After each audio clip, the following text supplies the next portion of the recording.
Hello everyone, welcome to the machine. Good evening. This is my second stream of the day, although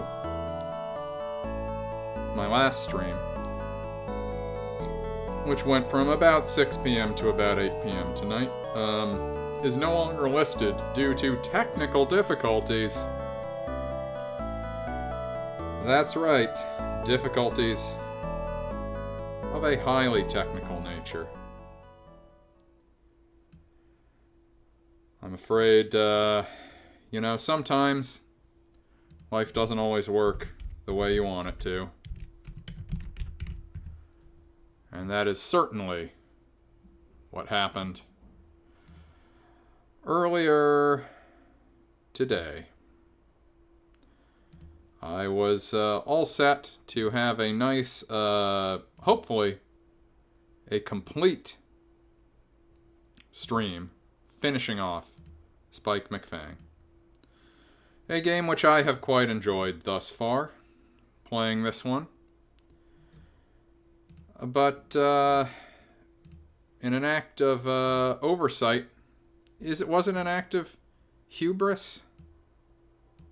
Well, that's at the discretion of each individual viewer. But what I can say, indisputably, is that I should have checked. I was so preoccupied with audio levels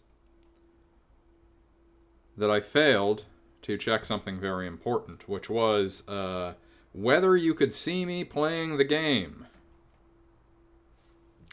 I spent 2 hours playing, and I thought the whole time, because I was looking at chat on Twitch, I did not have the video stream manager loaded in. I thought you could all see me. People filed in and out, but I didn't have anyone active in chat, so nobody said, hey, we can't see this. They just popped in and saw what surely appeared mad. The sounds of Spike McFang, a man reacting, clearly playing Spike McFang, yet all they saw was the title screen of Spike McFang, clearly paused.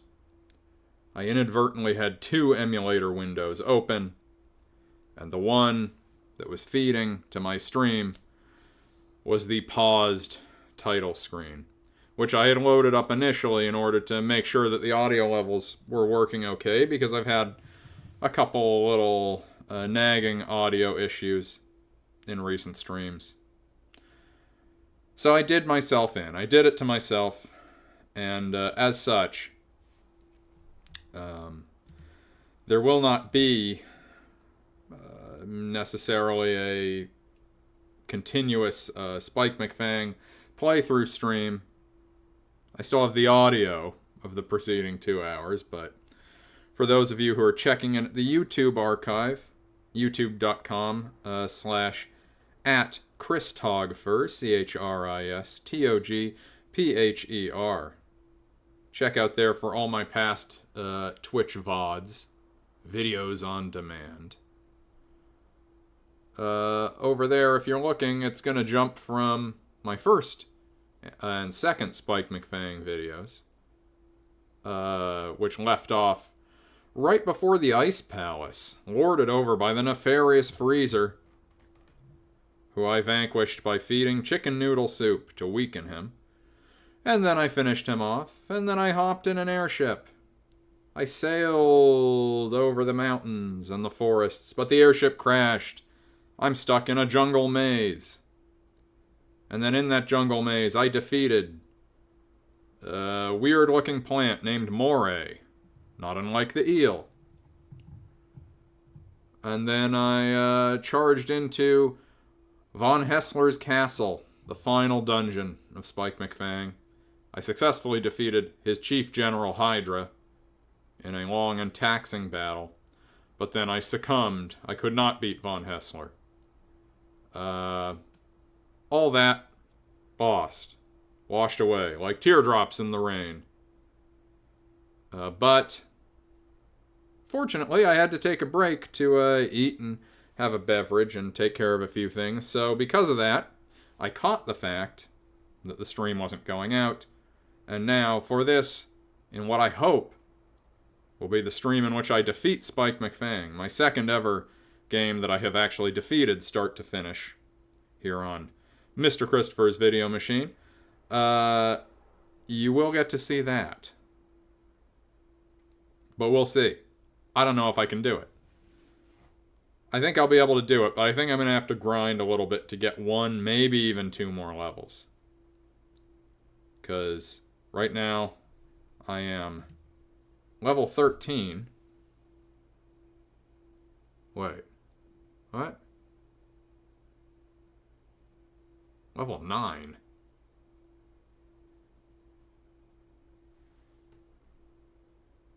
Did I seriously lose all that progress? And if I did, where did it go?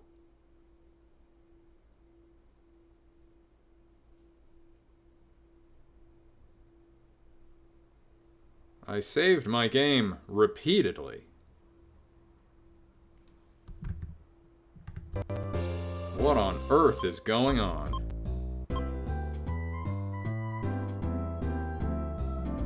What is going on?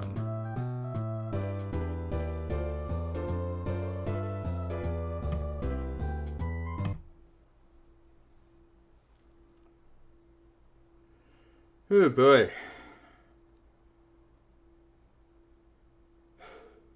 Okay. We're just gonna load this up again and hope that something terrible happened just now that will not happen again. Because I, saved this 2 hours worth of gameplay. Perhaps, I mean, I don't understand why it would not. Let's see here.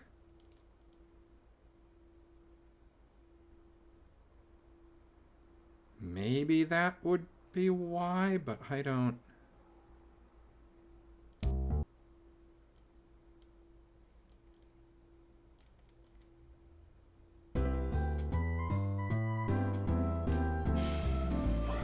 Okay.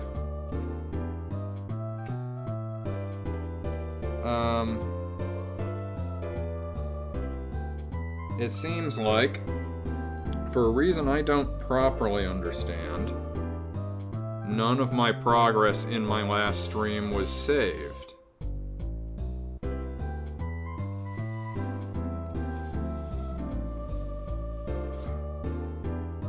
I had 2 emulators windows open, so that must somehow be pertinent to what has happened here.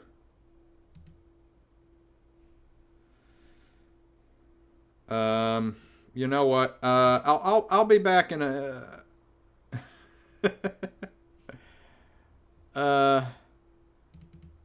I will be back in a minute, everyone. I apologize, but I am afraid that I do need to take just a moment to figure out what the hell is going on.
I'm back to square one.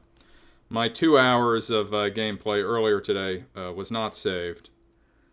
Doing a little bit of spiking this eve, DT, that is correct. However, I also did a little bit of spiking earlier today, but due to technical difficulties, the video wasn't captured. And then I went in today only to find that, to try to pick it back up.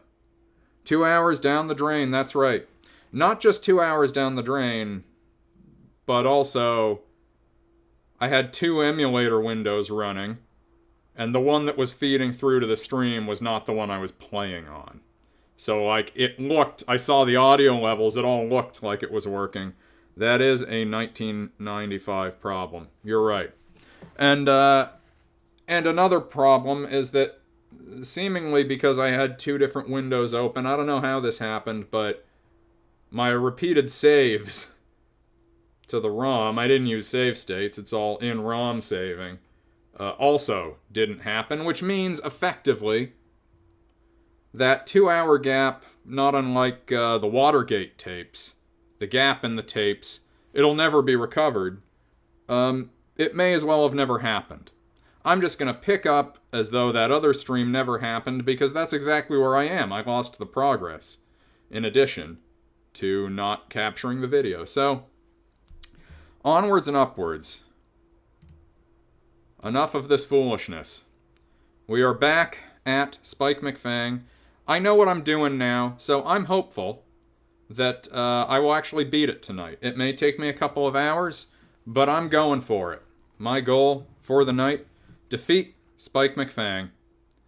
And, yeah, we're going to start off in the Ice Palace. We got to take out the nefarious Freezer.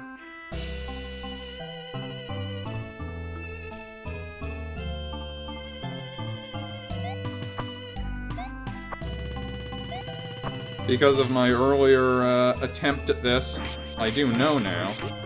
Alright. I've upped my game a little bit since last I played. I've learned the utility of this little jump spin. This jump spin is where it's at for dealing damage and avoiding damage in this game. If you spin too much stationary like this, you get all dizzy, you're all out of sorts. That's no good. This way, much better. I also now know that including this fellow here, the Freezer, who is currently invincible, I will need to seek out the chicken noodle soup to feed him to reduce his defenses.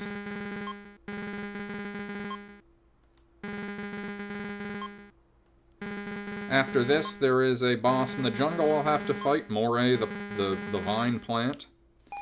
And then, I think that I stalled out on the final boss of the game, General von Hessler. So, including this guy, there are 4 bosses remaining in this game. The big time sink for this is going to be grinding out the last few levels I need. I had gotten to level 13. Thank you, DT. Obviously, this may push me clear to midnight, so I don't expect people to be watching at the end, but, I feel good about it. I think I'm gonna get it done. I got backed into a bit of a corner on my last stream because, this is one of these games where they wall you off in the final section and you can't get any more supplies. I'm gonna be a little more deliberate about stocking up this time, and I think that'll make all the difference.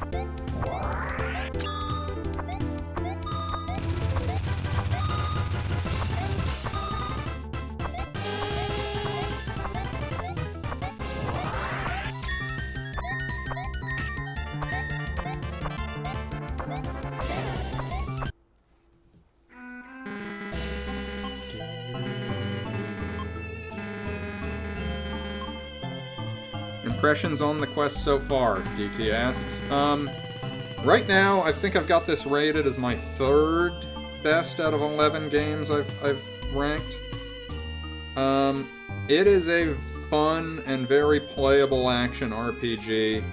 It is short.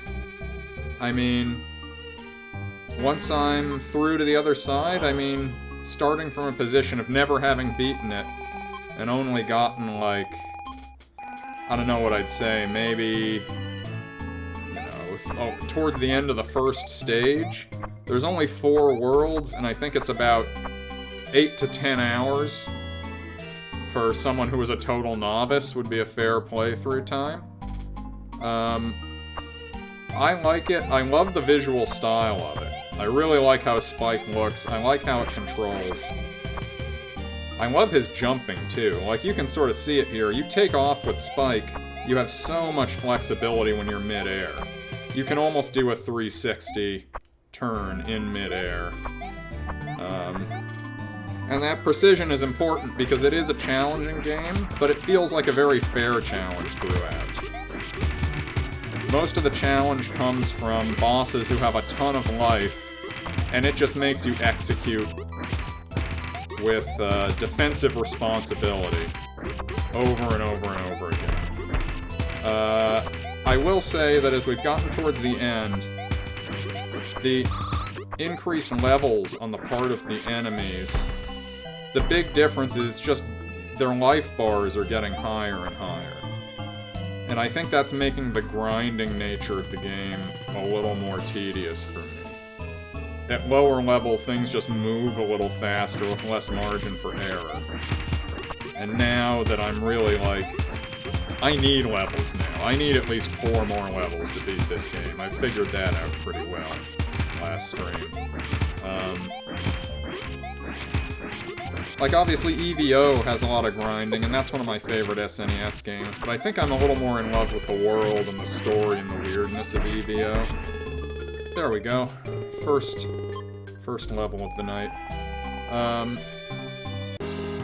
But yeah, I think this is a very good, like, good-looking action RPG as, like, a starter for someone who wants that on the Super Nintendo.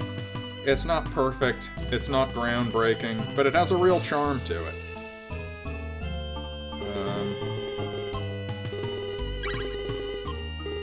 If you have a tolerance for grinding. And I will say, grinding in a game like this, like, a million times I'd prefer this more dynamic action RPG grind to, like, a turn-based RPG. Grinding in that kind of game is really the pits. This, at the very least, you're still getting warmed up and you're still getting loose. So yeah, graphics, visual look, wonderful. The music is all very good. I love the sound font, but because there's so few worlds, really, it's a pretty short game, there's not enough music. You spend a lot of time with each track. Probably the best music in the game is the second theme you get when you're on the cliff sides, and that's the one you get the least of, which is a shame, because it's a jazzy jam. So yes, thus far, a solid thumbs up for Spike McFang. So right now, I'm just, in addition to needing experience, I'm trying to grind out some coinage here. Because once I get out of this ice palace, I'm gonna lose the ability to farm money, and lose the ability to buy new items. So I would ideally like to get probably at least 4 cans of tomato juice. Each can of tomato juice heals 5 bars of tomato. My life in the upper left there. I think that would be enough. But I was... Like, I got to the penultimate boss, I think, in my last run.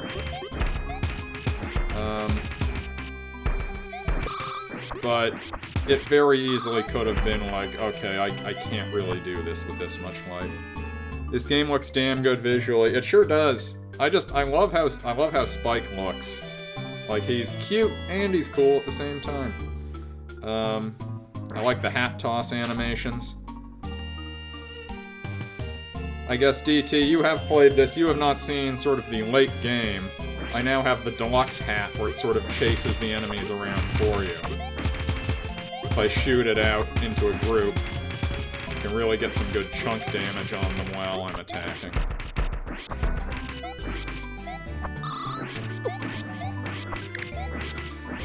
One other thing, as a kid, that I didn't quite get about this game is that it's really it's like a advance and retreat kind of gauntlet, because your life doesn't get refilled by saving. The only way to get a full life refill is for me to go all the way back to the town. Which I am going to have to do here at some point. Because I need to stock up on items, and it'll be my last chance. As a result, there is a little more backtracking than I would like. I like the challenge rating of, you know, having to really be on your shit when you're in the castle and not lose a ton of health leading up to the boss, because it's a more elaborate thing to get your health back, but there are cards you can get that give you like a little balloon that takes you right back to the town to get refueled. I sort of feel like maybe that should be something I just have at my disposal all the time, because this has been a little more back and forth than I like. Okay. 418. I'm gonna give it one more go in this room, then I'm gonna go get my items.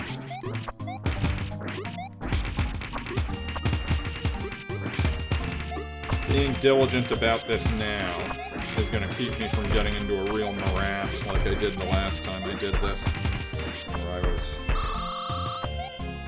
I was grinding it out.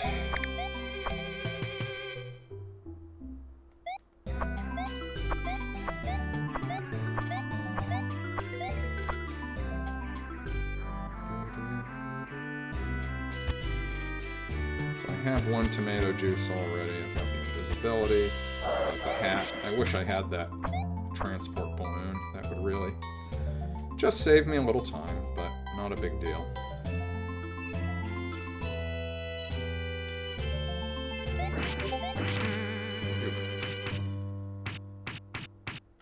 Yeah, so this is gonna be, hey, you gotta dream it to believe it. Not if I beat this game, when I beat this game. In probably about, I don't know, hour and a half to 2 hours from now. This will be the second game I've beaten on stream. Mega Man 5 was the other one. And I do plan on doing that. I have been considering to try to snag some eyeballs who appreciate the eternal grind of classic gaming. Maybe doing a marathon stream where I try to get all the way through a game in one sitting. I was thinking about doing EVO for that, actually. Because that would be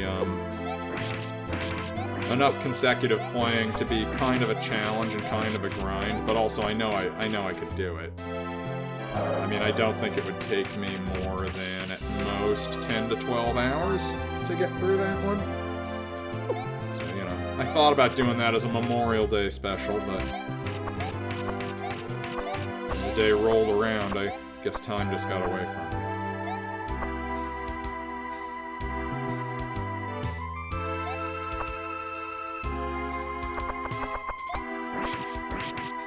Also, anyone watching, DT, if you're still in the chat, our next podcast episode will be coming out shortly. Kevin is editing it as we speak, if he hasn't finished already. Karate Kid 3 will be our new episode dropping tomorrow. DT, of course, was the special guest on our previous episode about Police Academy 4. The Immortal Police Academy 4. And DT, your video clip with your line of the episode will live in immortality at the end of all subsequent episodes, as is our ritual. So,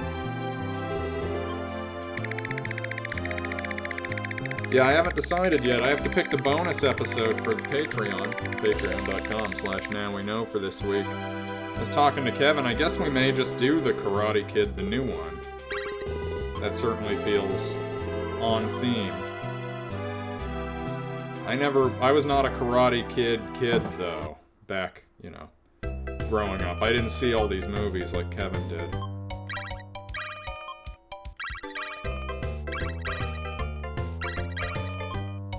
Okay. Now the rest. So I now have 5 tomato juices. The KKs are solid stuff. The third one I definitely liked. The third one's the one where they introduced the guy who's above John Kreese, who's like the Captain Planet style supervillain. Where he's like, oh, I'm a billionaire because of my toxic chemical company. The first scene you see with him, a guy comes by with a phone and he's like, sir, it's about your plutonium deal? Ooh, earthquake card. Okay. Yeah, but in the third one, they basically try to make the same movie, but they need to up the ante, so the characters... the kid he has to fight is like a genuine psychopath. Hey, it's a freeze card, ice card. And then, yeah, the guy who's like the trainer is also like... he's distressingly weird in that one. Animal cards stink. Cards are as bad as a card gets, in my opinion. Alright. We're gonna save up there. We're gonna tear through the Ice Palace. It's hardly even gonna be a challenge. That's how lathered up and ready for war Spike McFang is now.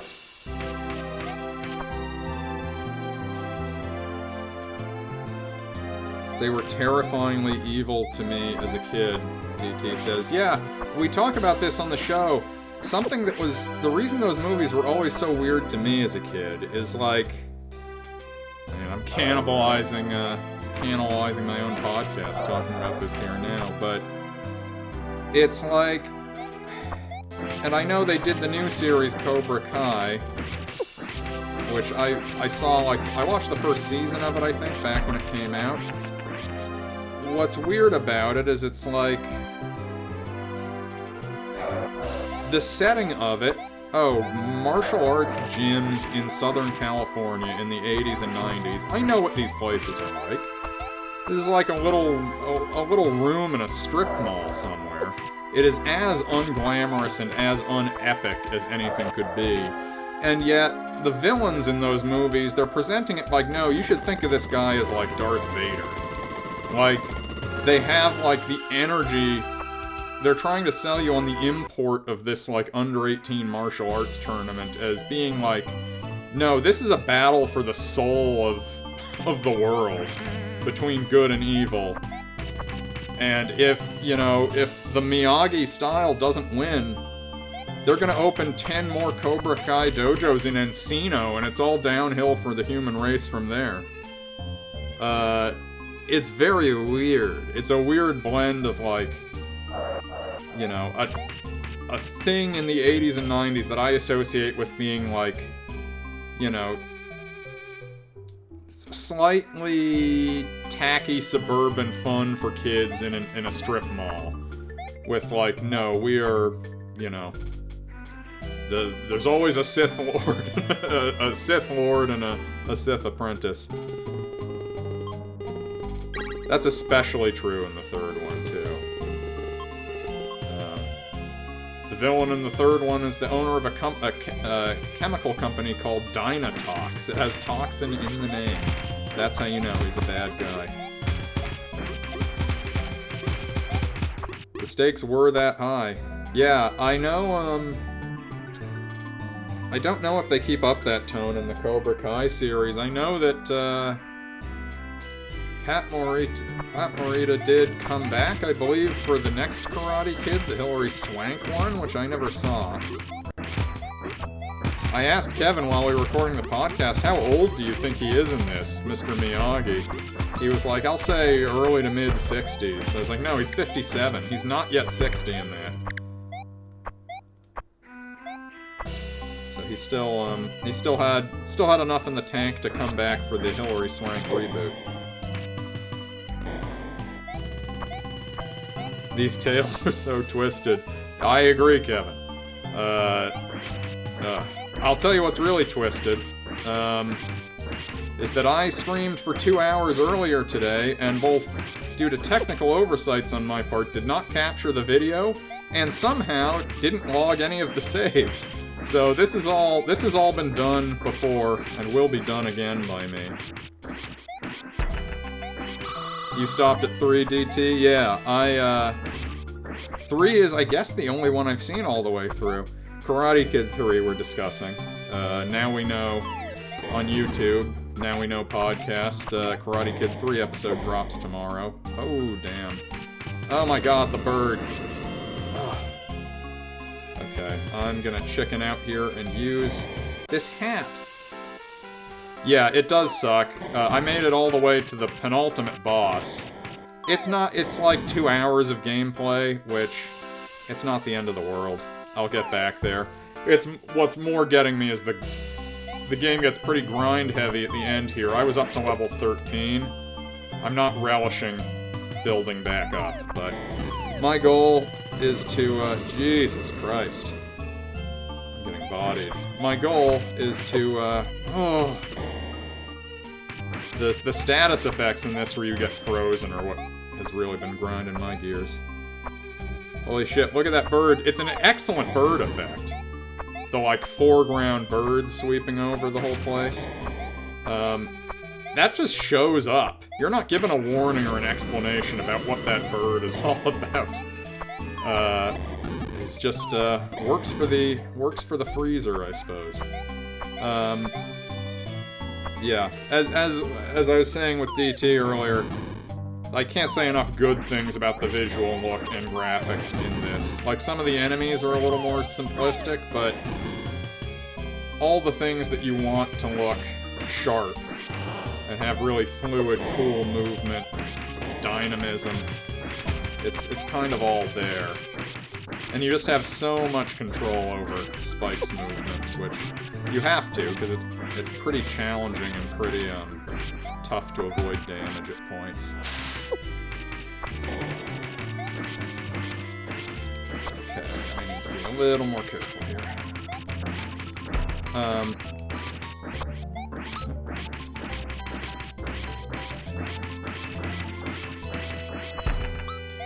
Where am I even? Okay, 8829, so it would be good if I got even another level before I fight the freezer. Because, something that is nice about this game is there are little, like, the Professor Steam, your mentor, he'll basically tell you up front what the boss's level is. So you sort of know what you're shooting for. If you're a level behind the boss, it's not the end of the world.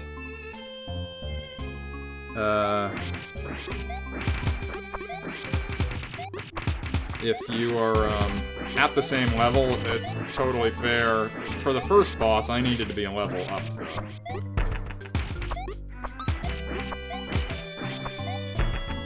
Okay. Alright. I do want to save.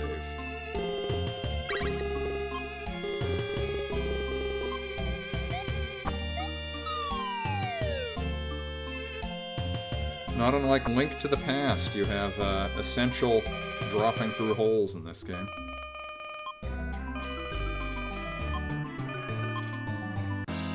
The Freezer, the Ice King, has a bit of a weakness for chicken noodle soup. He is invincible, and will be invincible until I give him this delicious hot soup.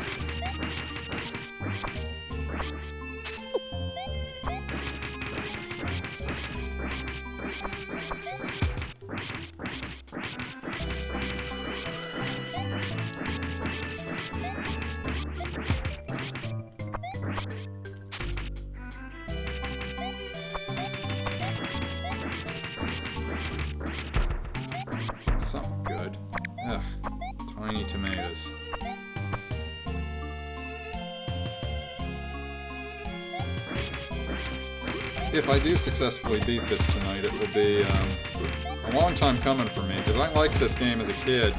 I owned it because I picked it up from a video rental store when it went out of business. I think I picked it up from the warehouse in Corte Madera as a kid. But I never did actually beat it.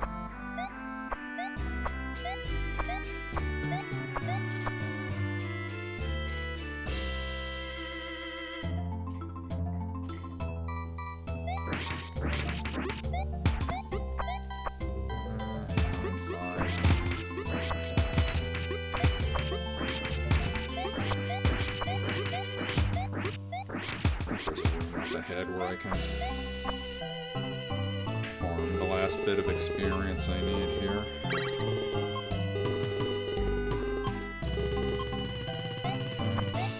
So, I have 5 tomato juice cards. I have 100 coins on me. If I could get that up to 200 before taking this boss, that would be excellent. Then I can buy 2 more. And that would then allow me to use as many as 2 to get through this boss. I really would have done me an immense amount of good to have gotten here with more health than this. I was pretty undisciplined, I would say. Oh my god. I don't even want to fuck with these ice queens anymore. They're destroying me. Let's do this instead.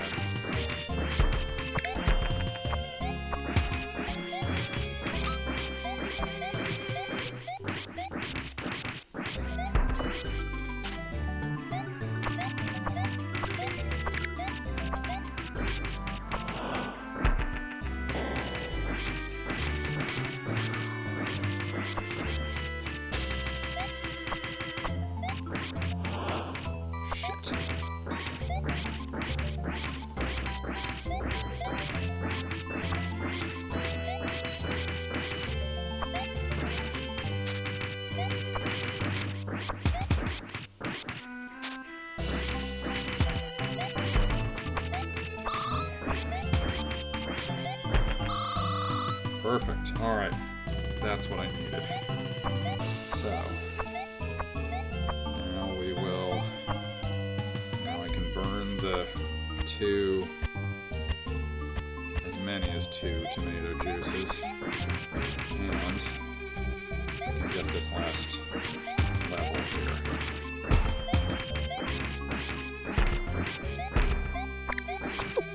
Shit. Shit. Oh my god.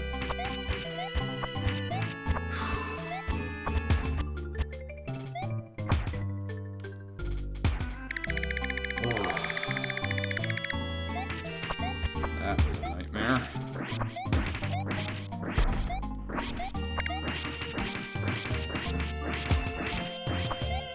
One thing I will say for this is, you have to really prioritize defensive responsibility, because the amount of damage they will deal you very quickly, quicker than you can almost react to, is pretty insane. I was sure that I was light years from needing to worry about getting killed right there. Professor Steam, of course it is. Hello, Professor. Okay, great. This is what kills me. Like, I don't even get my life back for leveling up, when that feels like a little needlessly punitive to me. Okay, I got the soup. Here we go.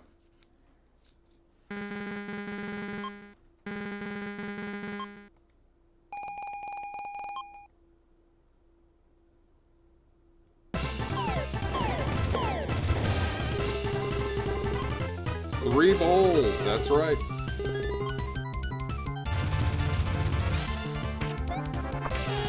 Oh! I can't use a new card until those are gone. Oh, that's great. Here we go. Alright. All that's left is to get it done.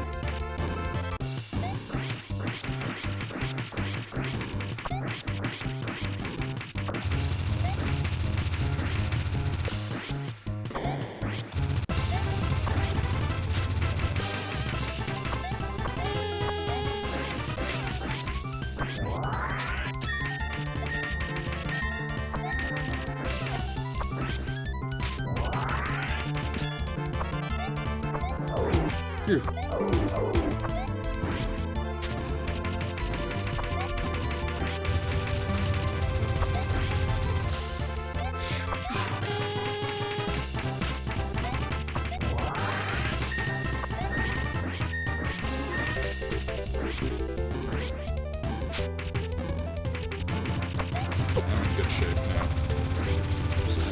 Stupid, you'll be okay.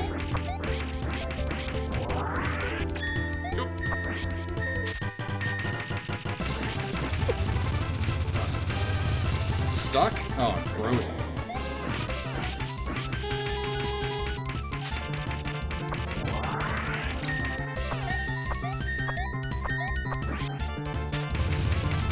Got him. The hat is incredible. Costs you 800 gold you have to save up to get this deluxe lightning hat. Worth every penny.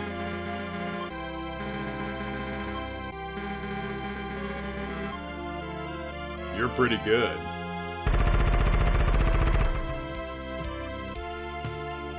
Thank you, thank you. And there's the bird! The bird we love so much. And away he goes. So, the last stretch run of this game, the first dungeon in this game is actually probably the longest and the hardest, weirdly enough. The rest of the game is really pretty thin on levels, and it's kind of just like limited grind areas, and then you've got a boss to push through.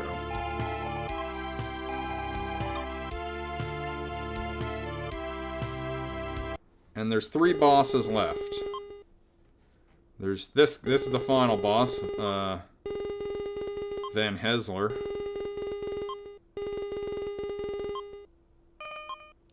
That's the penultimate boss. And there's a boss who is not pictured, who's a bizarre plant man, who I'll be fighting in a minute.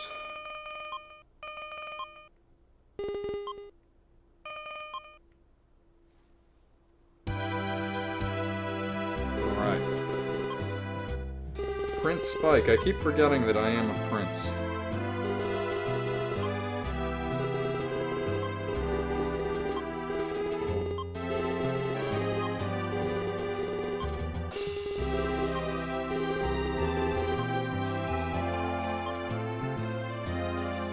Okay, so after this point, I can't buy anything.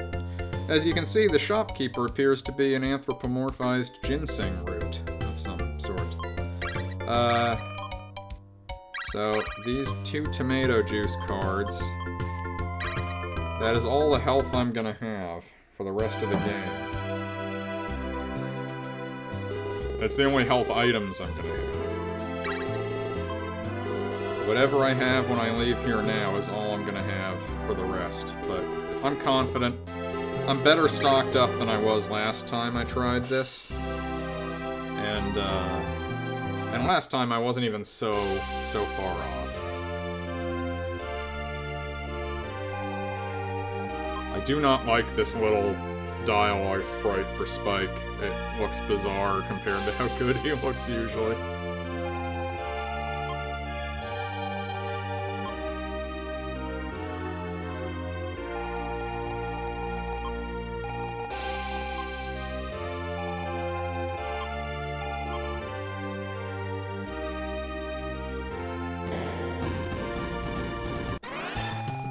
Uh-oh.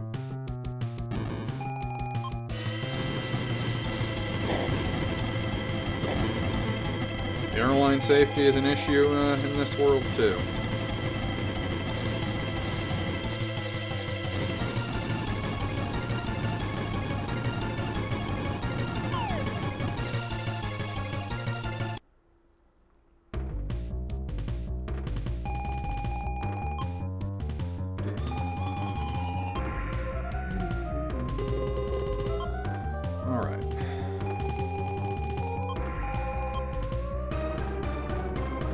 I know. They're great, aren't they?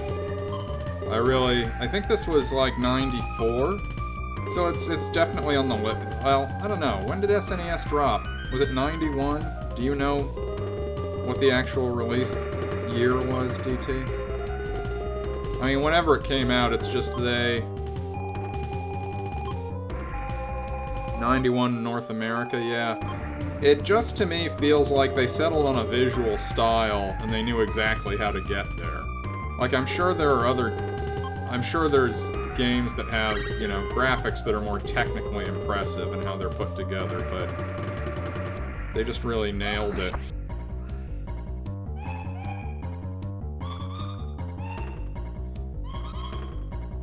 Yeah, I kind of miss back when graphics in video games was more restrictive, so it's more of an art design thing. So this is like a Lost Woods style maze, but I already know my way through because I have done this once already, and it implored me to take notes. So I have physical notes here. Right.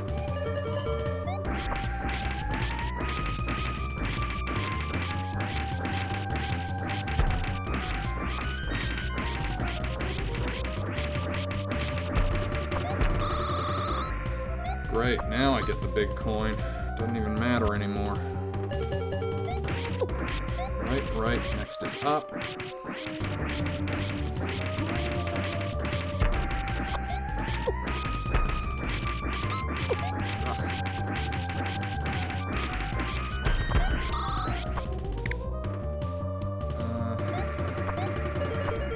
I'm just gonna hightail it to the boss.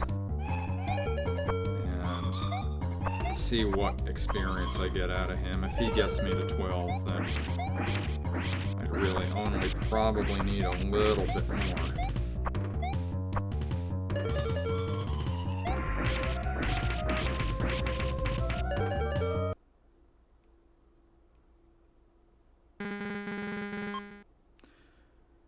Yeah, no, I think about that a lot. DT says, me and Dan like to talk about games starting to be less amazing after this era, because it's like, of course they could do that. Back around this time, everything was still amazing. It's also possible we weren't kids anymore. I mean, the dynamic you're describing is the foundational tension of Now We Know, of the podcast.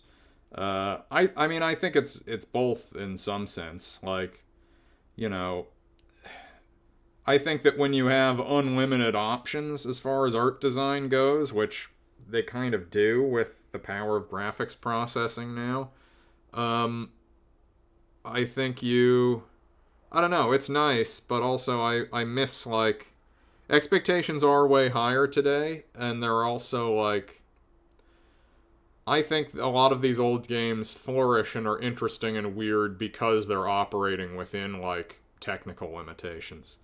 I definitely think that's true for sound design, especially. Like, I feel like the average soundtrack for one of these Super Nintendo games, for the games that take it seriously, like, a lot of them are earworms. They're so much more memorable and have such heavy, like, you know, powerful hooks that stick in my head in a way that, like, contemporary video game music very rarely does. The achievements of these games had to be more impressive than today. It's true, especially because video game prices haven't really adjusted for inflation over the years. You want to buy Spike McFang in 1994, I don't know what that would be if you adjusted it for inflation. It's like a $90 investment. Alright, here we go. I'm gonna take this guy one go.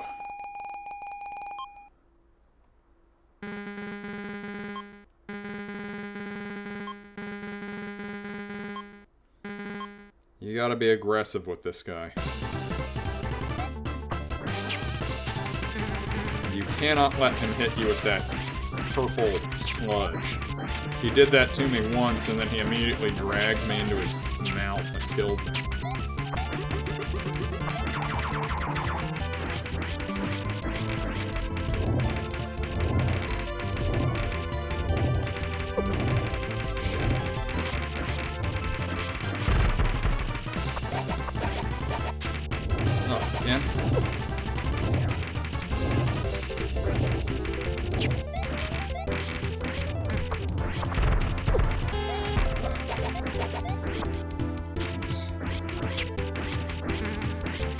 Like a lot of bosses in this guy does have a second form, So once I get his health down, he's gonna power up. And he gets faster and he gets a lot more aggressive. The thing this guy gives me a lot of trouble with is just when he bodies me. Like, he'll just haul off and run right towards you, and his movement patterns can be a little erratic.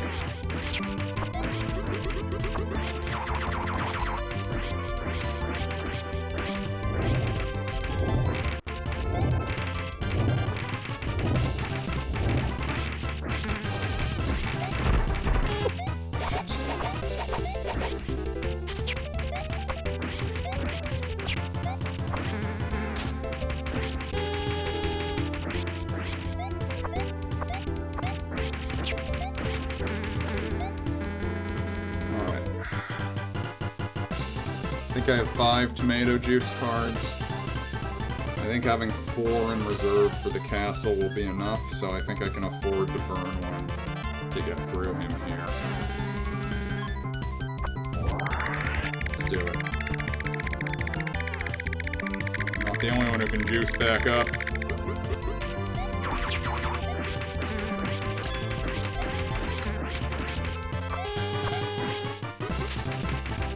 Ooh, close.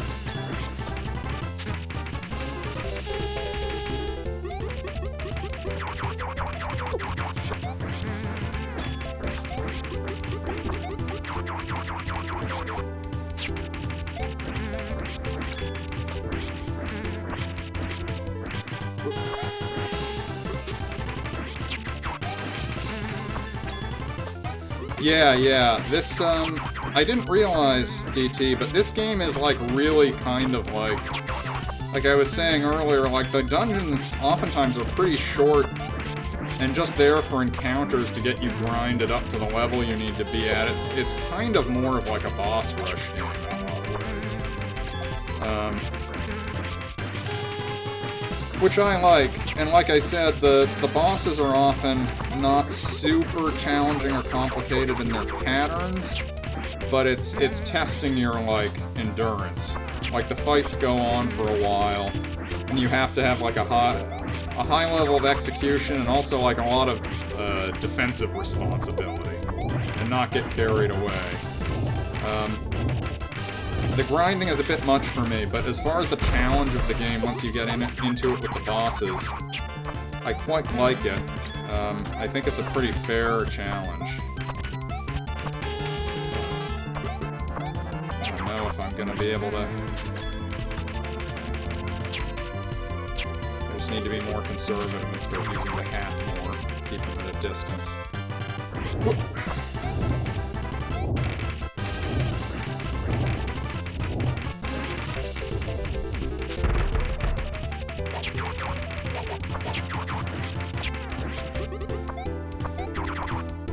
Here.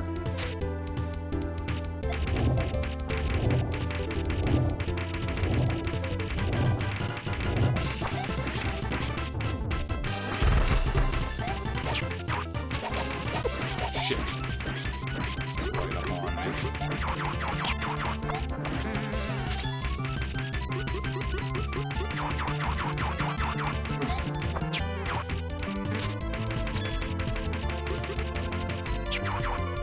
The other nice thing is the hat has some inertia to it, so if you can circle him in a certain angle, you can just keep dragging it over. Fuck.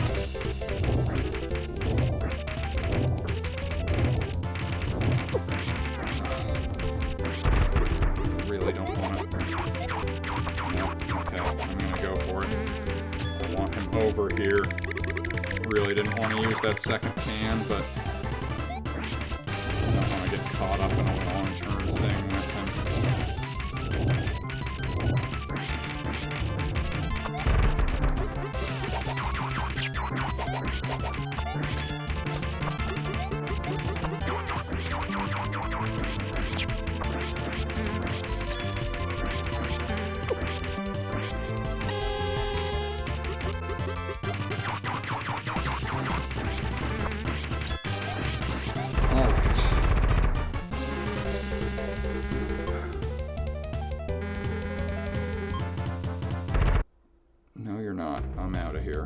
Sorry, buddy. Okay. So, we did it. We beat him. I'm only at level 11 still. I'll get to 12 real quick.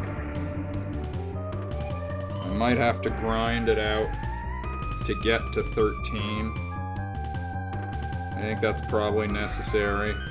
It shouldn't take me too long, because the enemies here give out decent experience. But, we are going to have to... Oh, that's a shame. I don't have the card that warps me back to the professor, because I didn't pull it in this playthrough. So, just gonna have to hustle back. May as well clean up a little extra experience from these guys while I'm here.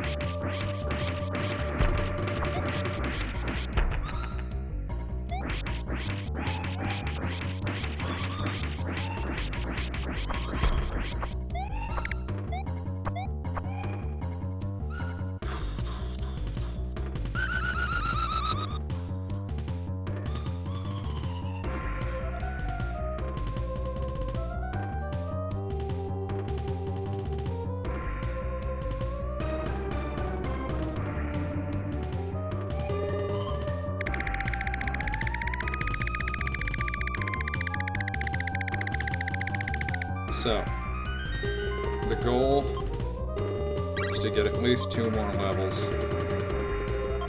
Then I charge into the castle, and I think that it's 2 bosses with 2 forms each. So effectively 4 boss fights all in a row. I don't know if I can save after the first one. I might be able to. If I can, I will, because it's a lot to get through. Alright, there's level 12.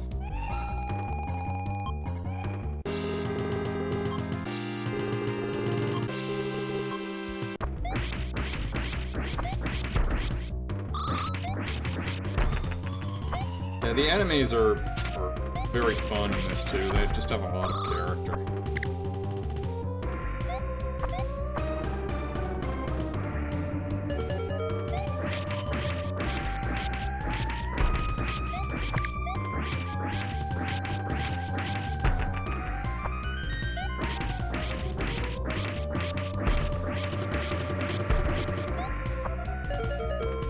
Ooh, 23,000, okay.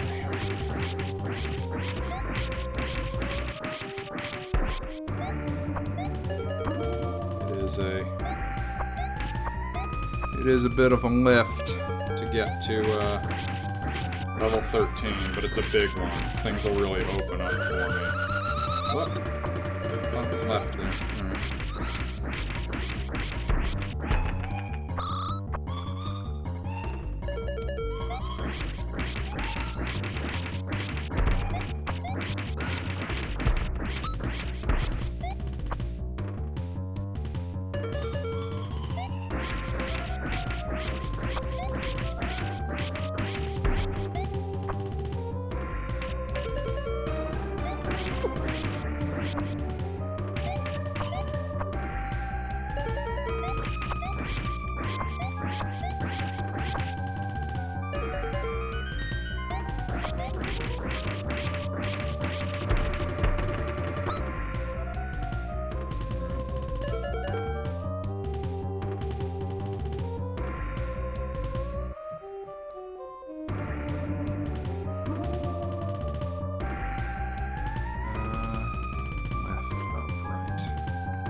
These guys are the highest experience drop you can get for a standard enemy in the game.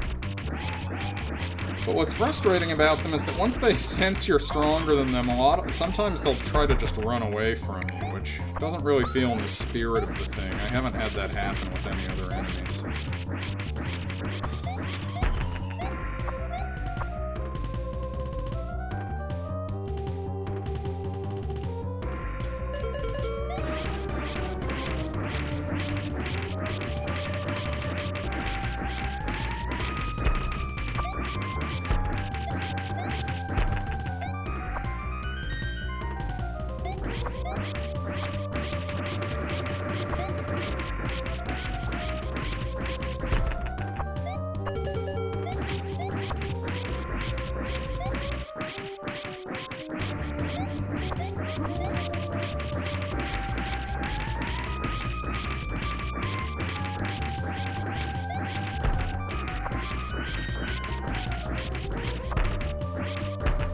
I wonder if I had been more on top of leveling. I mean, it's a silly question, but I wonder how much more on top I would have had to be about leveling to not have to do this right now, because, to be honest, I never felt like I was slacking at that. It felt to me like I was going pretty hard on leveling. These guys give you, I think, roughly 100 experience each, so, you know, you're looking at, I don't know, like another, about 50 of them to get where I'm going, but I'll be grateful for it once it's done. Even though it's annoying, it won't actually take me that long. It's just...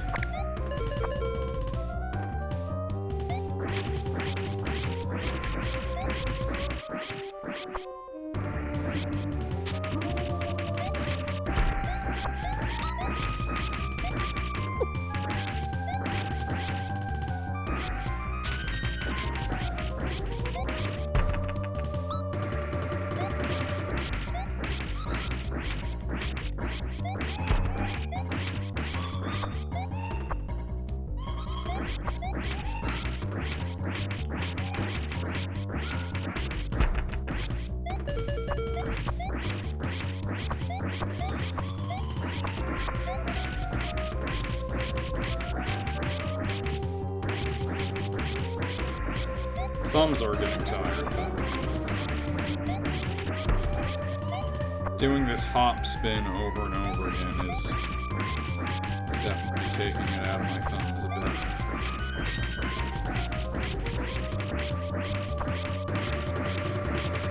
I looked it up, a polished and competitive speed run for this game seems to clock in around 70 minutes. I'm not sure what the world record is, but it's not surprising to me. It's pretty simple and straightforward in a lot of ways, but looks pretty intense for sure. Yeah, it's just, you know, honestly, it's my D-pad thumb. I don't know why. That's the one that's getting me. I think it's because there's so much quick, like, adjustments I'm making in mid-air. I don't need to, you know... I can hardly complain about that, though. I'm not playing Super Smash TV out here. Although I will play that at some point, if I can get... I need to get multiplayer going, so I have someone else to play with.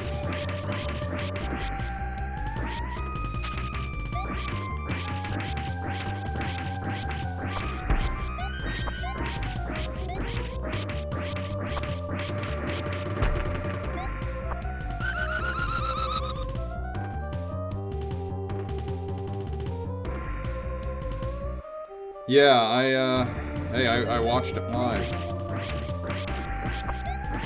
DT in the chat right now. DT from B-Town. Check out his channel.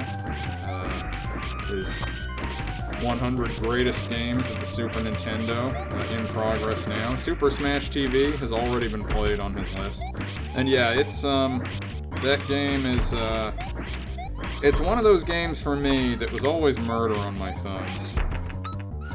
But I also had this understanding that it is hard on your thumbs regardless, but I think for me, a lot of the games that really, you know, I deal myself pain in that way, like, it would be technically possible for me to be taking it easier on my thumbs, but the intensity of what's happening in the game, like, I get swept away and I'm just slamming the D-pad, you know, harder than I need to.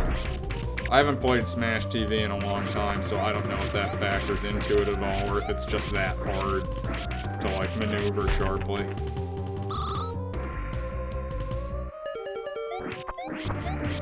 Oh my god, I really want to not have to deal with these guys anymore. This is why I was saying that,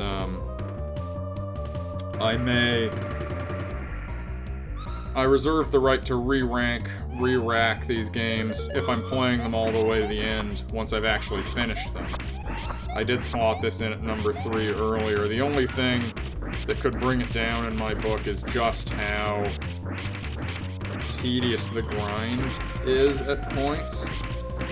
by and large, they did a pretty good job of keeping me where I needed to be, just in the natural flow of encountering enemies, but here in the end game, it's gotten a little out of hand. It just really doesn't feel like I can credibly get this done without at least one more level.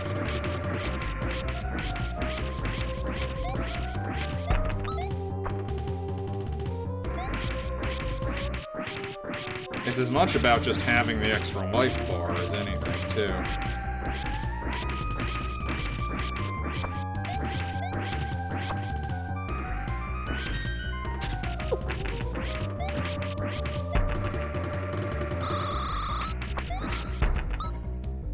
Alright, almost there.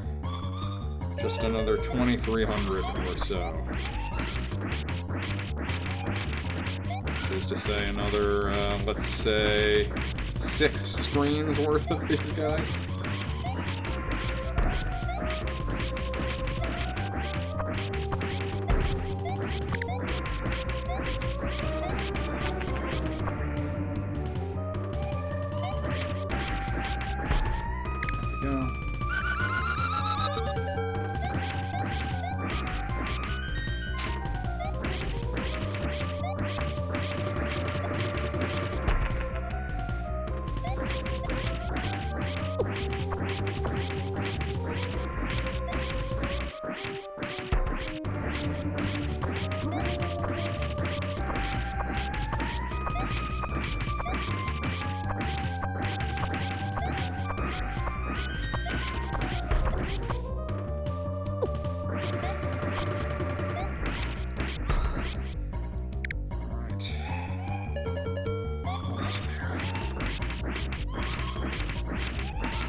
Alright, level 13. I can't imagine grinding any further than that, so that's where I'm gonna call this experience for now. I'm gonna save my game, I'm gonna get gassed back up, I'm gonna try to haul ass to the castle, taking, ideally, no hits. And then we're gonna see what we can do. I have attack magic this time I didn't have before. Have 2 more tomato juice cards than I had before. So, I am better positioned now.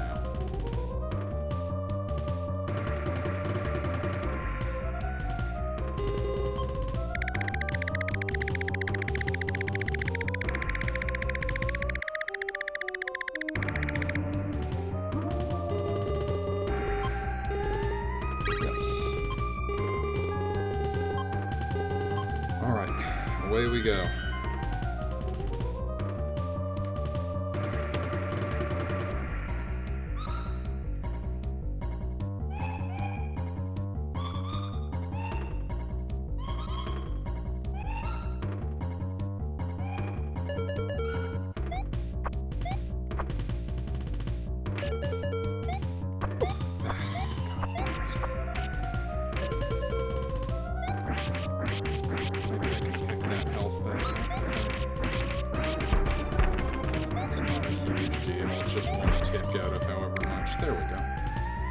I take it back, it was a huge deal.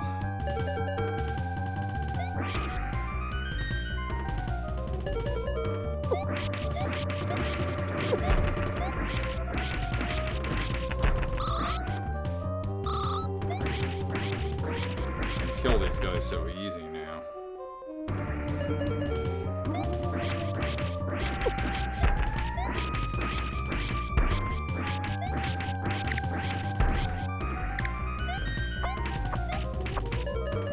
Alright.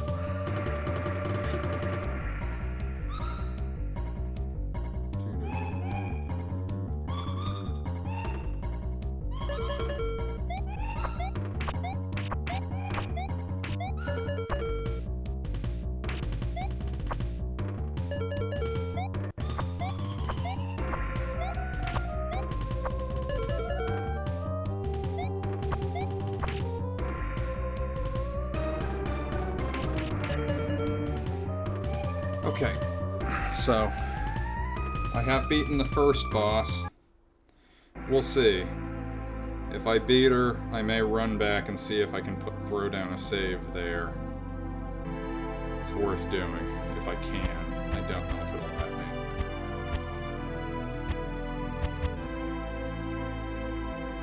Here we go.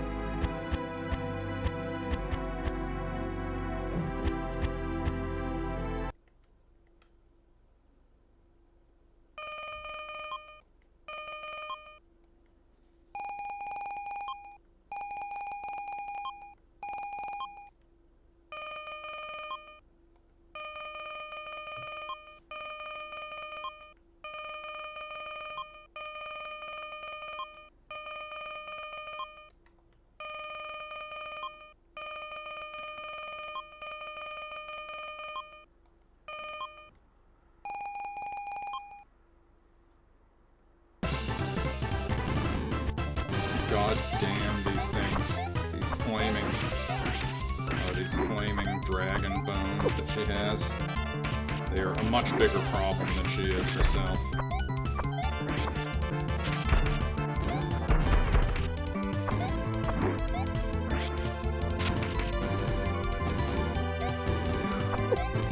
One of these boss fights where there's so much action the game is slowing down.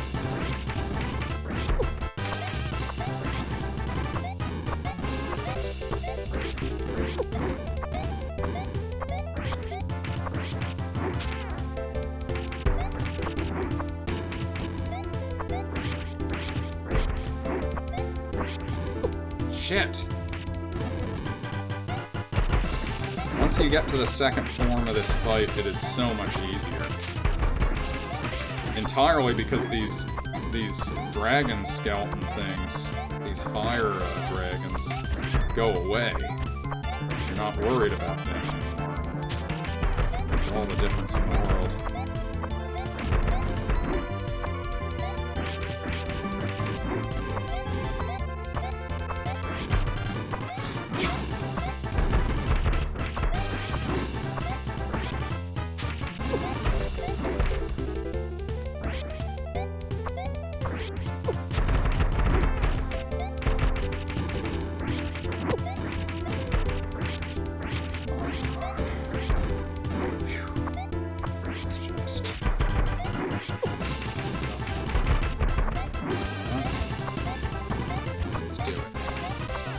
Get her.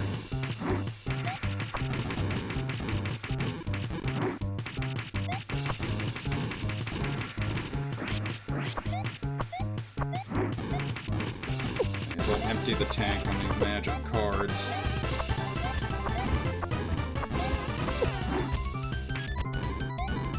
Sure, let's do it.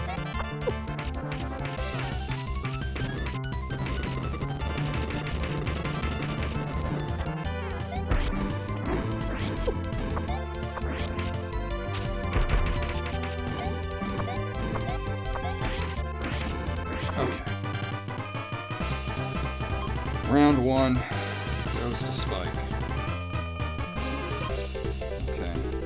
Ideally, I want to get through this next form with using only 1 can of juice. The power of Mandra.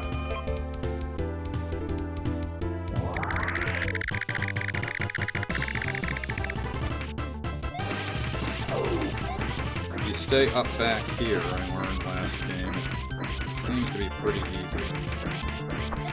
See, like, this is nothing compared to what she had going on before. When you're up high, this guy kinda doesn't know what to do with you.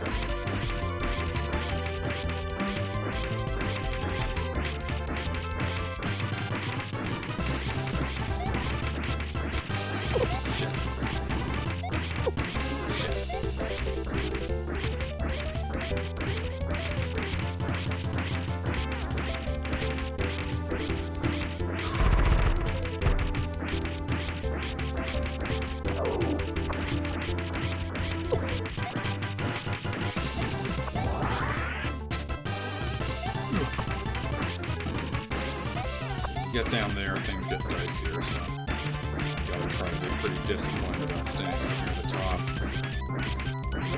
Oh no! Jesus, that took a lot of damage off me.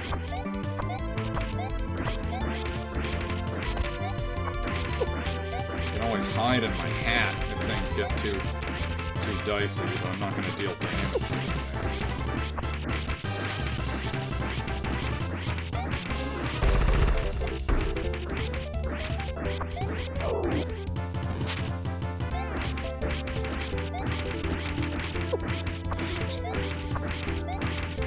Hiding in the hat would let my assistant have a free crack at it.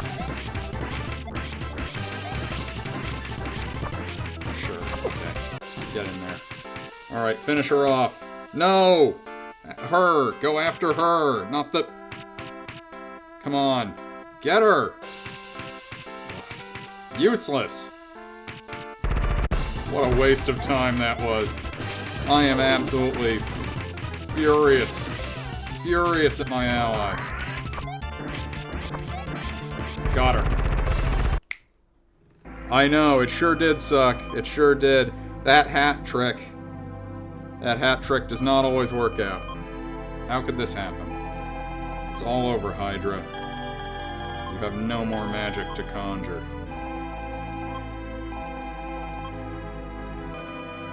If you want to save Vladamasco, have to defeat Von Hesler. My ally Rudy, his father is Van Hesler. Thank you, I did take care of business. Granted, it's the second time I've done it, so I at least sort of knew what I was doing.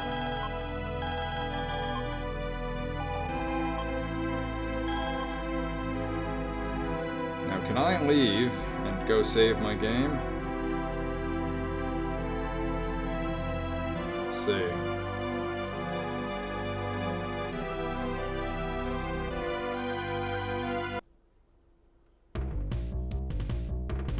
Seems like I can, and I'm gonna do it. It's not cheating if they let you do it.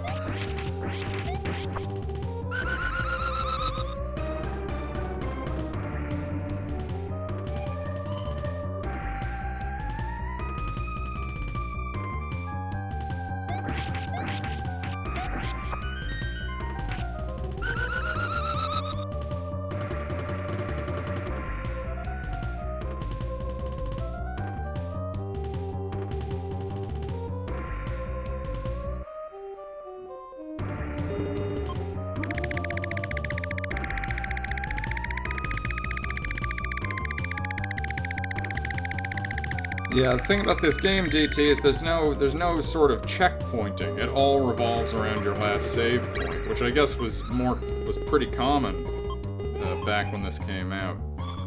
But that's why there's so much backtracking around to this save point. It can really set you back in terms of time. I still don't know why it didn't log my save the last time, so I guess for safety's sake, I'm pretty eager to beat this and not have to worry that happens again. I'm feeling good though. I haven't even beaten the first form of the next guy, but I think I'm gonna get him. I feel pretty locked into this right now.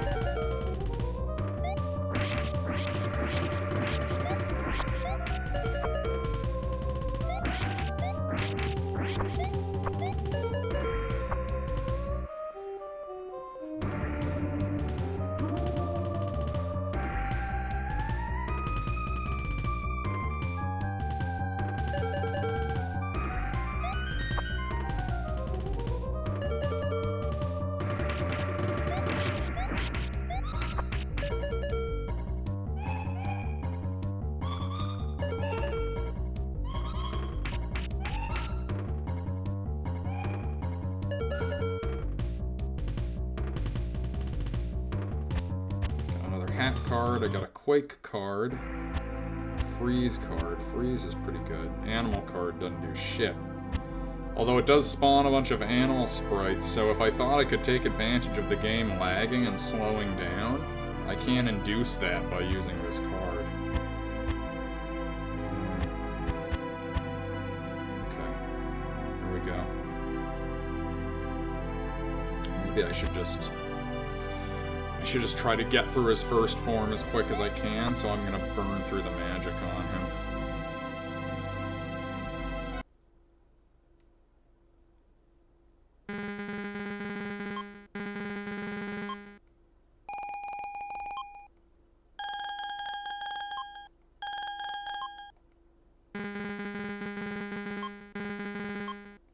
Owasa, eh?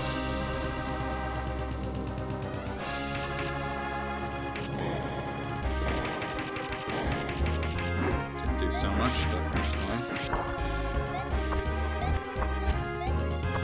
Oh my god, he did... Ah! My health is like more than half gone. Jesus! Okay, his claw is devastating. Oh my god.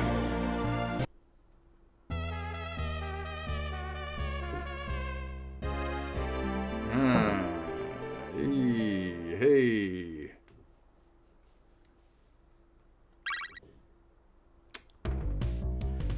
Well, that's a little concerning. Okay. Looks like I'm going to be grinding out this this level 14 at minimum. I am right on the edge of it, so no sense not doing it. But that was a little extreme.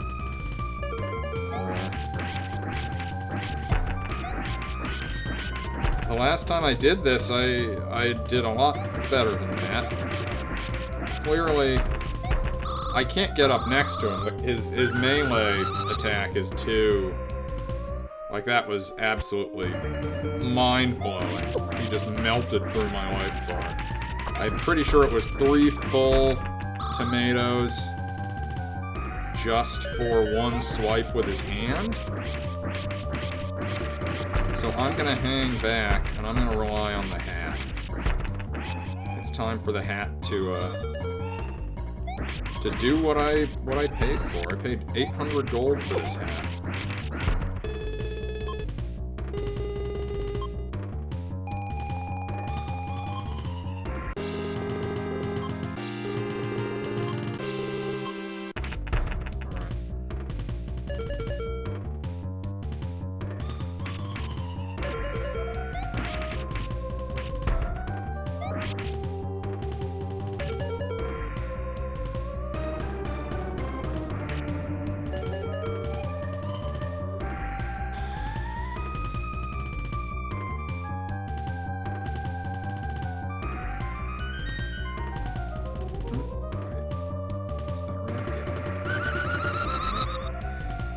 It wasn't.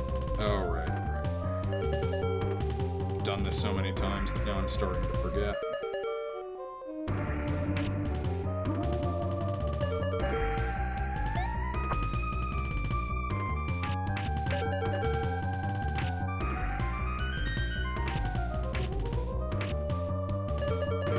The ice really didn't do much for me. I also wonder if he got more aggressive because I was using the magic, because I don't remember him Oh, I'm not even at full health. God damn it.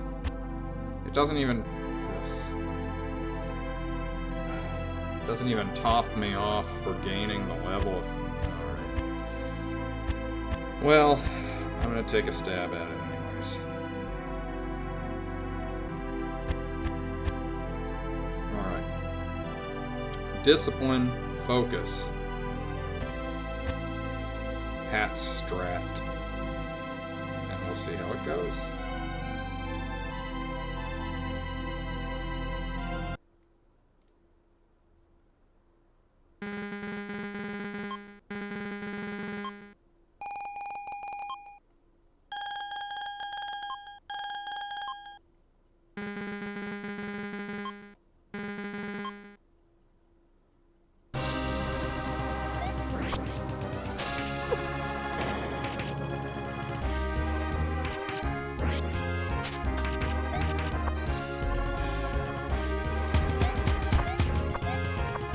Rather to be doing that than getting up in my face.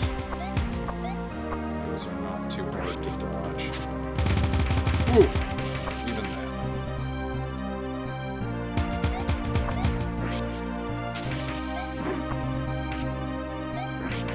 Avoid at all costs.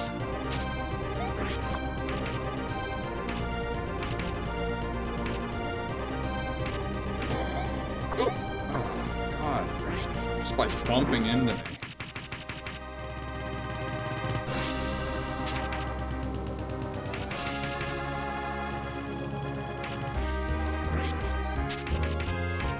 Shit, shit. He's got me in a corner. Ah.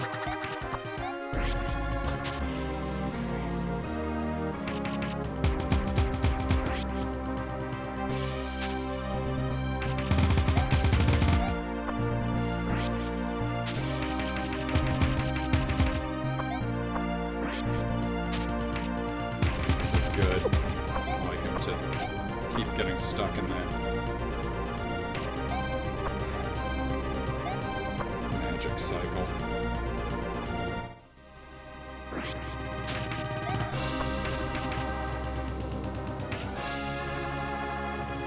Fuck. He just feels like all he's trying to do now is just roll into me. Roll over on me.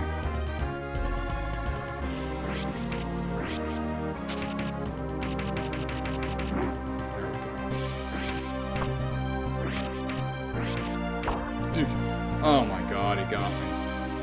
2 life bars there. Actually, you know what?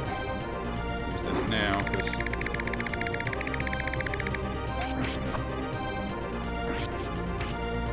don't actually remember how many more I have. I hope I have 2 more. I think I do.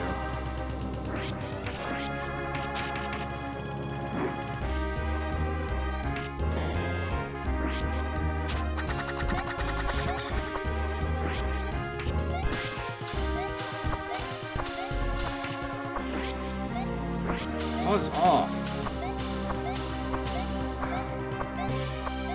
Ugh.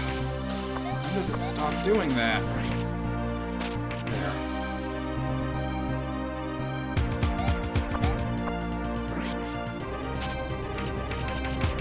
That's it. This is where we deal the damage. Come on.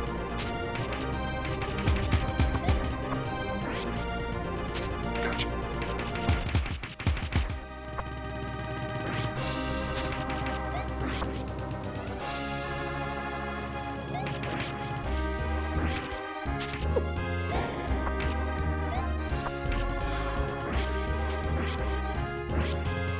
There.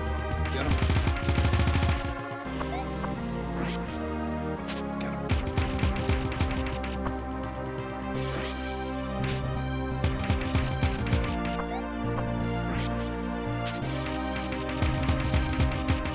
Can you imagine if I didn't have this cool hat? What kind of trouble I'd be in?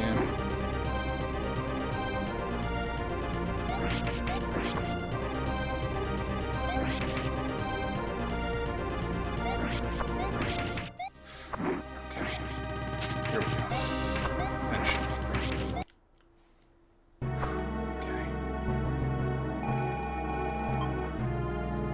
is happening? Power is nothing compared to mine. Behold my true form, and prepare to be destroyed. Incredible. No more Mr. Nice Guy. Your history, creep. That's the old stick-to-itive attitude. Try to stop me. Let's go. Yeah! Alright. Here we go. Quake magic. 16. Oh my god. Get him. Quake magic. The fuck? Those are just a bunch of fish. I don't understand. Alright, ice magic.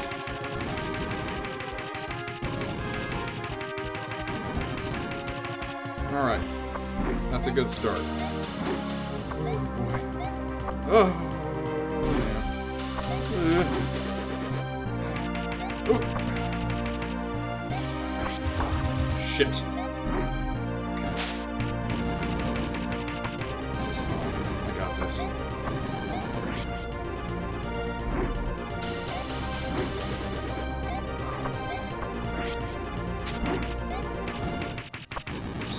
Prioritizing defense and not taking these hits. Just let the hat do the walking for me.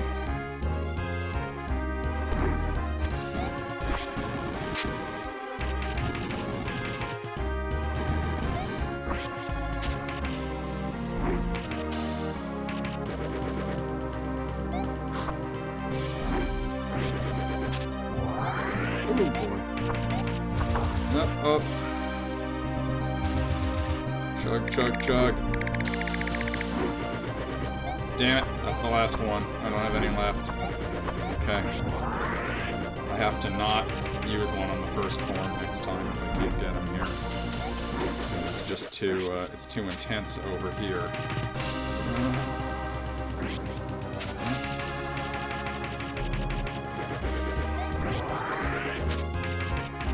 He's stuck in there. This is pretty underhanded on my part, but... Ah! Well, they still got some tricks.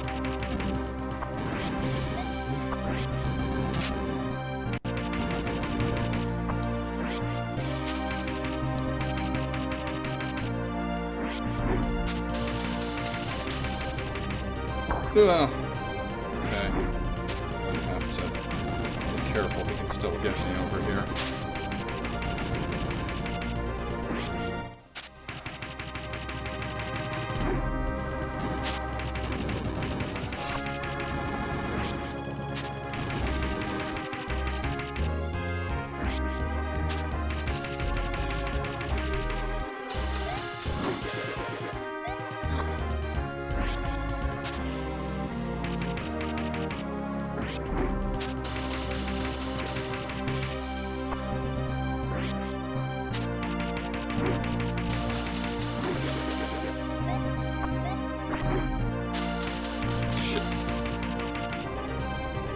Pretty humiliating if he finishes me off even like this. What?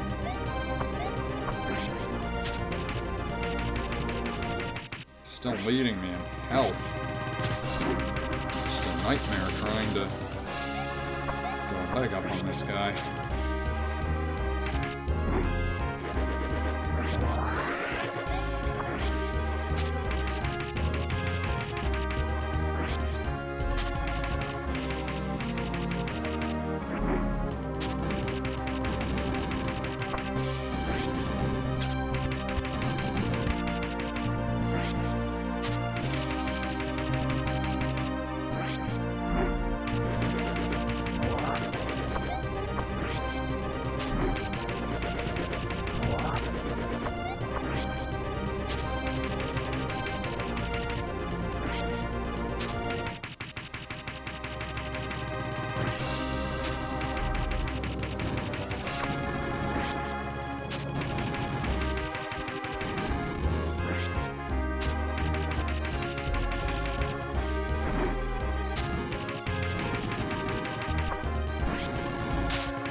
Ugh.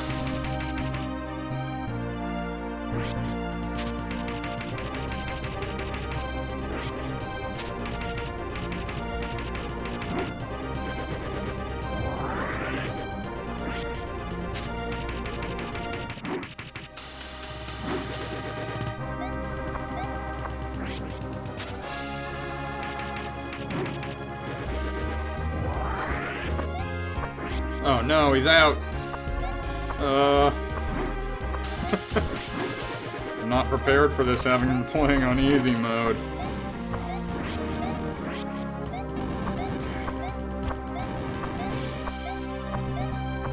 Get him! Go to work! Get him! What are you doing? Can I lure him back in there?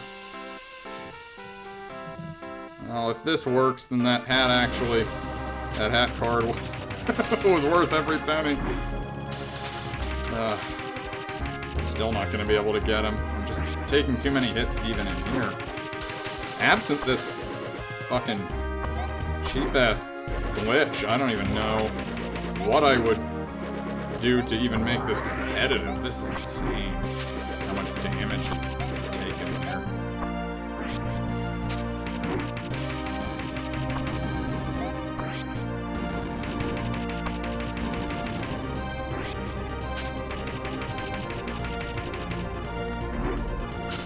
Shit! Ugh. There's only two things he can do that kill me. I keep getting tagged.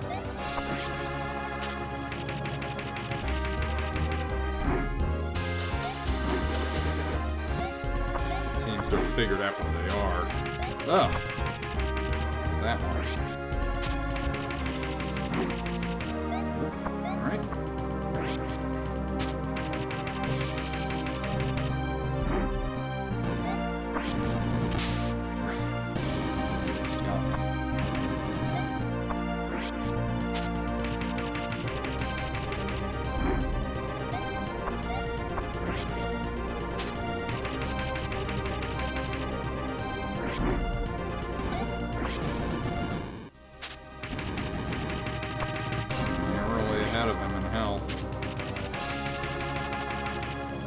Busts out of there, I am in trouble.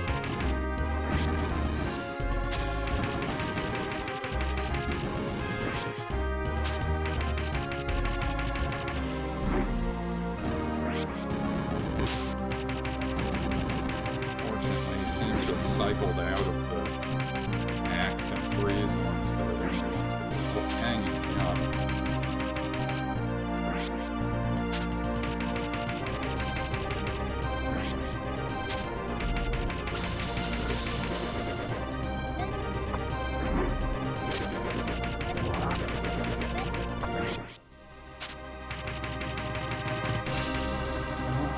I don't totally feel like this was a fair and honorable fight on my part, but I can't pretend that I'm gonna pass it up. I'm not gonna look a gift Van Hesler in the mouth.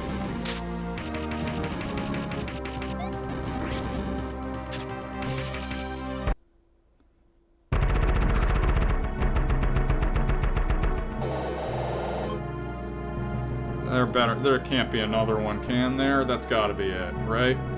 Or is he gonna pop into a third form here and really give me what for? Sound off in chat. Do you think I've beaten the game, or do you think I'm about to fight another form? Alien alert, yeah. Alright. Here we go, let's find out. I have underestimated your abilities, but there is still someone that I can turn on you. Who is he talking about? Camellia. He is going to hypnotize her. More stuff, prob. Seems like it, into fighting us. Oh no! Hurry! Oh, do I have to race him back? Is that what's happening?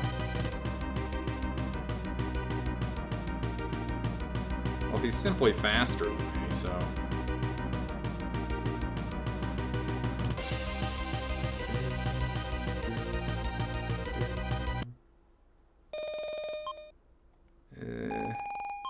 It's Camellia. He must have gotten to her. I am the ruler of Vladimasco.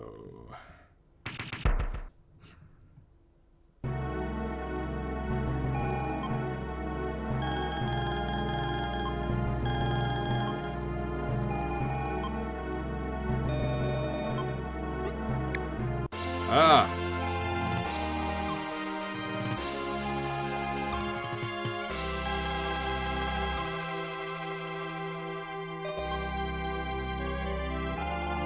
It's over now. The land is safe. What did you do? I want that question answered. How did you defeat this weird spirit? What an adventure! Let's continue to work together for the future of the islands. Teamwork between these three truly made their dreams work. Oh shit, indeed, I think I did it. As a team, we will be unstoppable.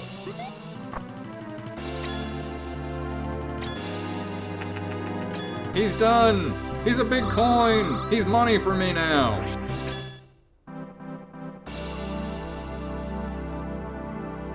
You were the hottest shit in town 5 minutes ago. Now, I'm gonna spend you on trinkets. Maybe I'll spend you playing a crane game. Thank you.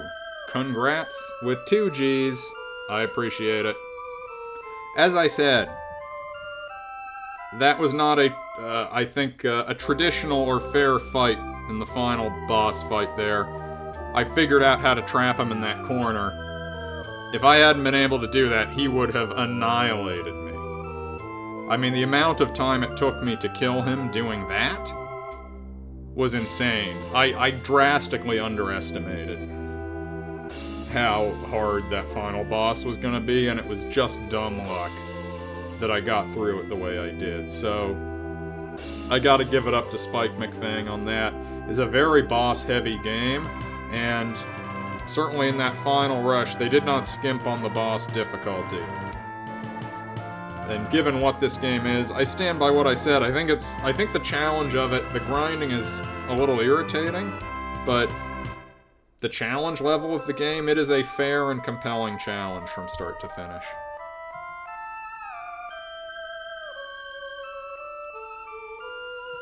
Thanks to all of you, the islands of Vladimasco are safe.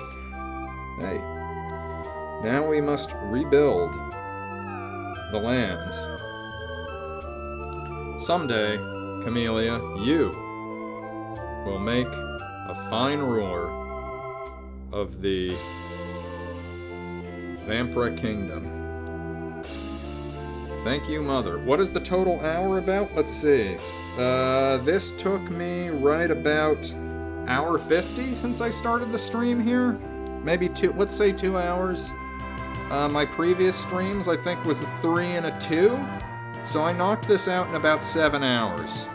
Obviously, I had to backtrack, so I lost. But yeah, I'll say 7 to 8 hours. Yeah. And certainly, you know, as I said, it easily could have taken me 9 to 10 hours if I hadn't have lucked into that sort of cheese strategy with the boss there, because he was level 16. If I had been unable to do that, I probably would have had to grind out another 2 or 3 levels in those woods, and that would have been a real pain in the ass. But yeah, just a quick, fun little action RPG, not stat heavy, not as many abilities, I would say, as I would like. Like with Spike, it really is the cape and the hat, and that's all you're rolling out there. You get the cards, and some of them have magic attacks, but very nice music in this. I like the Super Nintendo games that embrace like a jazzy motif in their music.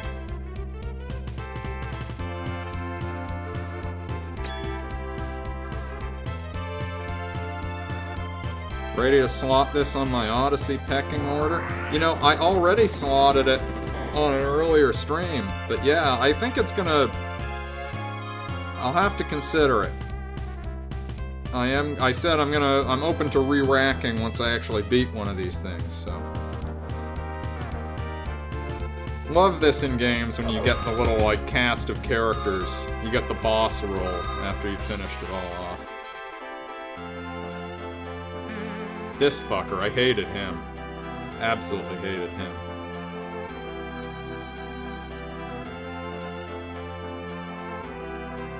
Her first form was, I think, the hardest of them. And obviously he was a bit of a nightmare.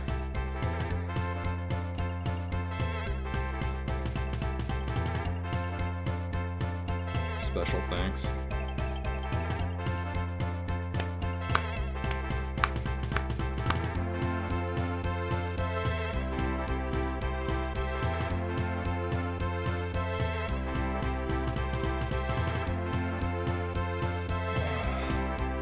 I'm pumped. I'm excited. I'm very happy that I was able to polish this off tonight. Persevered through the technical difficulties earlier. Never beat this one as a kid, despite playing it a bunch. Very gratifying, I will say. So, there you have it. That was Spike McFang. A tidy 8-hour playthrough of Spike McFang across three streams. As you can see here, when last I came to this, thanks for showing it. Thank you for watching it, DT. I appreciate it. It's always fun to, as you know, as an accomplished streamer, it's always more fun when people are along for the ride. This here is currently my number 3 game. I was debating. I will generally, after the intro stream, I go for at least 2 hours for every one of these streams. And if it piques my interest or wets my whistle, then I come back to it. And I may just beat it. Only 2 games on this list have I beaten so far. Twisted Tales of Spike McFang, The Twisted Tales. TTTOSM, as the fans call it.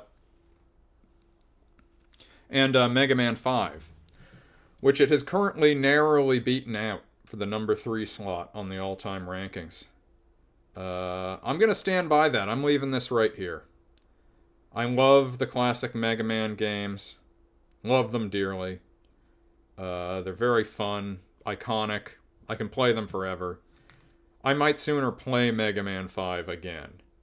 Because I just, give it half a year, enough of my memory of any individual classic Mega Man game will fade, and it's like, I may as well be coming to it brand new again. And it's endless fun for me. But Mega Man X5, I think, is probably on the low end of the NES games, as far as how I feel about them. Mega Man X for the SNES, under no circumstances could I make any kind of a case that Spike McFang is better than Mega Man X. Mega Man X is a stone-cold classic. I did beat Mega Man X, actually. So I've beaten 3 of these on stream. Zelda 2, The Adventure of Link, is holding tight at the number 1 rated game on this list. Kevin, when I slotted that number 1, back then I think I only had like 4 or 5 games on here. He said, enthusiastically, because he is such a big fan, and I quote, "Long may it rain." And his words so far have proven prophetic. It has sat at number 1 ever since. It has been very durable there. Twisted Tales of Spike McFang, number 3, currently sits. Zelda 2, a top-tier NES title, in my opinion. Indeed. I mean, as you can see here, I've only done 2 NES games so far. I'm hoping to do more. I'm probably going to hit up an NES next. It's a little underrepresented on the list right now.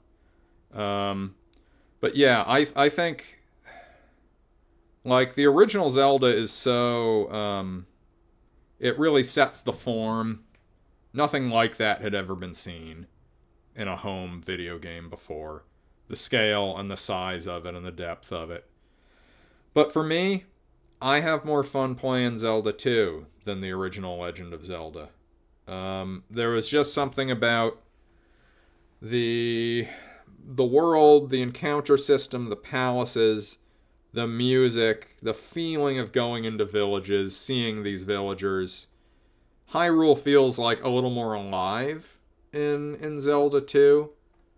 It was easier for me as a kid to get swept away in the story and the narrative of it. And the side-scrolling stuff, I like a lot. It's a very hard game. It's a long game. You get a lot of playtime out of it. The dungeons are tough and require repetition and trial and error to figure out what you're doing.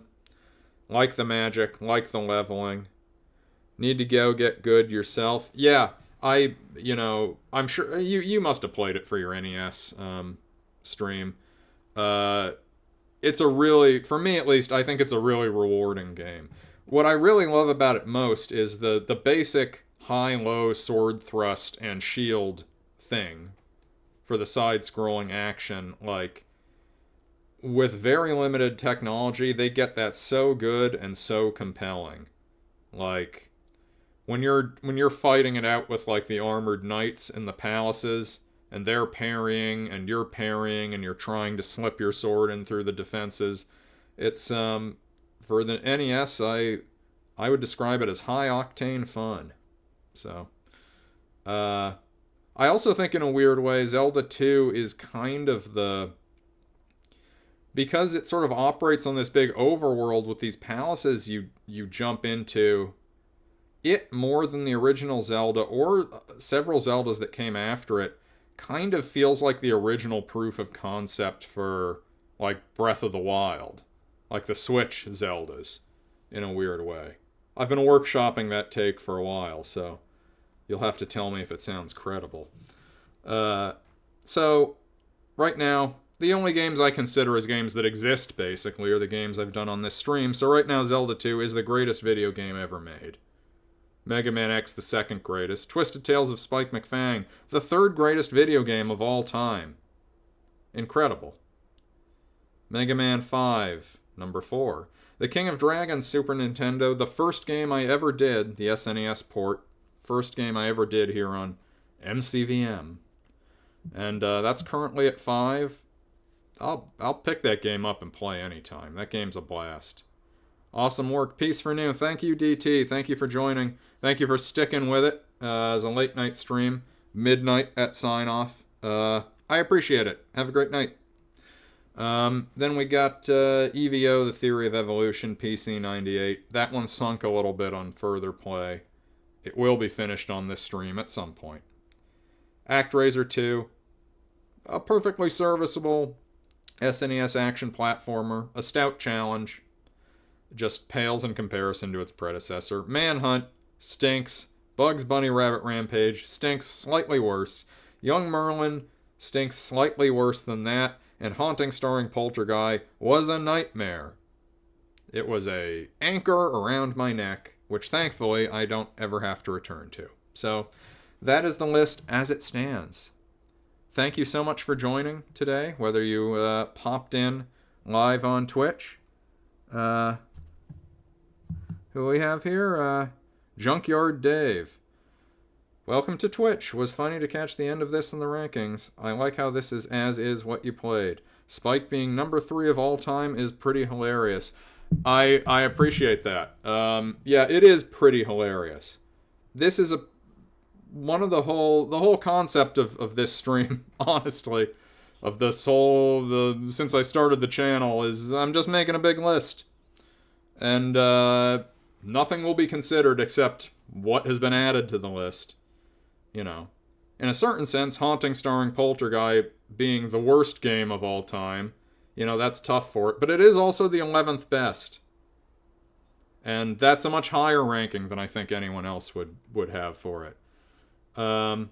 Yeah, it's, I just like having a big mishmash list where you get really counterintuitive stuff. I think Manhunt for the PlayStation 2 sticks out a bit like a sore thumb on this list. Some of these are games nobody gives a shit about or remembers that I just happened to play as a kid. Young Merlin is a prime example of that. But, yeah, It's very, very exciting to have finally beaten Spike McFang after all these years. I will be back on sometime soon. Not sure when exactly, but I'll throw it up on the schedule. I think probably within the next couple nights I'll be back with something new. And yeah, feel free to follow me here if you want to see more, or the archive of past videos you can find on YouTube. YouTube.com. I am at Chris Togpher, ChristogPher, just like I am here. All my past Twitch streams are archived there for posterity. All of these you see on this list here. So, yeah, thank you, everyone, for joining, everyone for watching, and I will see you all sometime soon.